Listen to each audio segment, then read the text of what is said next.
ये दुनिया गुलजार भी है। और नाज़रीन कराम, इस वक्त प्रोग्राम का वक्त इख्तिताम पजीर होने वाला है। हमारा आखिरी सेगमेंट है वक्त दुआ। प्यारी सी दुआ मांगूंगी मैं इस वक्त और आप सब इस दुआ में मेरे साथ शामिल हो जाइएगा। लेकिन कबल इसके कि मैं वो दुआ आपके सामने पेश करूं, अल्लाह के हुजूर पेश करूं, मैं आपसे चाहूँगी इजाज़त। इंशाल्लाह अगली नशस्त में आपसे दोबारा मुलाकात होगी। जब तक के लिए अल्लाह हाफिज़।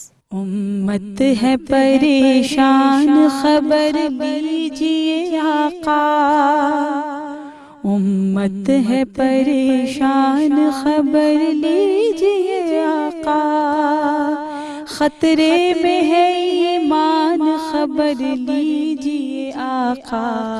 ये वक्त दुआ है, ये वक्त दुआ है, ये वक्त दुआ है, ये वक्त दुआ है।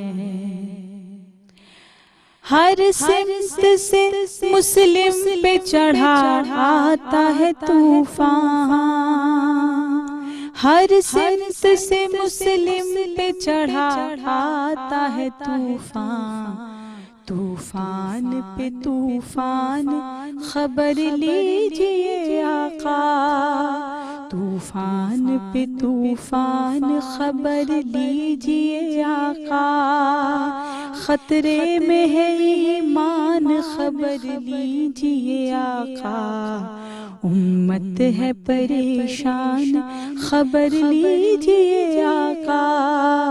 ये वक्त दुआ है, ये वक्त दुआ है, ये